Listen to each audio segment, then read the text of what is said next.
दूध पी. नकोय मला. दूध पी. जेवली नाहीयेस तू. आणि उद्या सकाळसाठी चहाला आहे दूध थोडं. नंतर पप्पा आणून देतील. प्लीज पी ताई. अगं जेवली नाहीयेस तू, ऍसिडिटी होईल.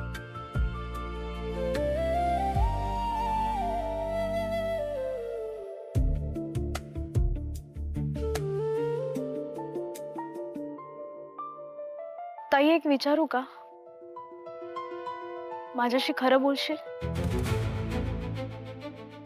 मी तुझ्याशी खोटं बोलली आहे का कधी? माझ्यापासून काही लपवलंयस का? सांग ना ताई, तुझं कोणावर प्रेम आहे का?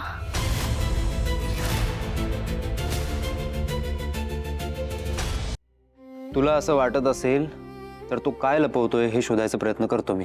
डोंट वरी.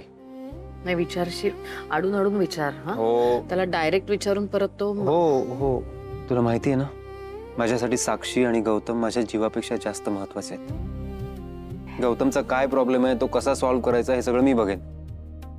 जोपर्यंत त्याचा मोठा भाऊ जिवंत आहे त्याच्या मनासारखंच होईल. तो आनंदी राहील ही माझी जबाबदारी. तो आराम करता. नाही मी बोल ना. तू बोललीस ना माझ्यापासून काही लपवणार नाहीस. आपण सगळं शेअर करतो एकमेकींशी. कोणावर प्रेम आहे का तुझं? प्रेमात पडलेस का तू?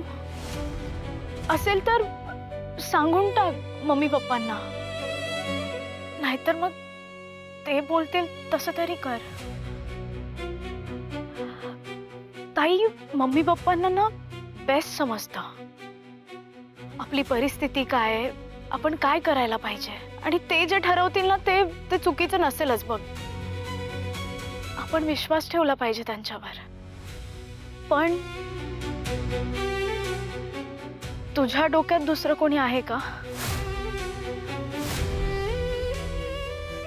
बोल ना. अगं मग हो बोलायला काय प्रॉब्लेम आहे त्या मुलाला? मम्मी पप्पांना टेन्शन आणि त्यांना टेन्शन मध्ये बघून तुला उगाच त्रास होणार. कशाला पाहिजे हे सगळं?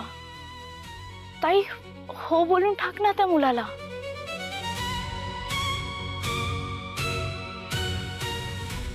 मम्मी पप्पा ना तुझ्या भल्याचाच विचार करतायत अगं. खरंच.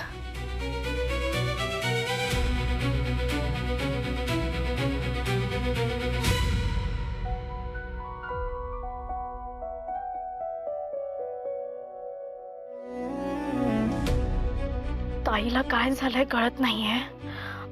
मम्मीचा राग राग बघवत नाहीये. स्वामी तुम्हीच काहीतरी मार्ग दाखवा यातून प्लीज.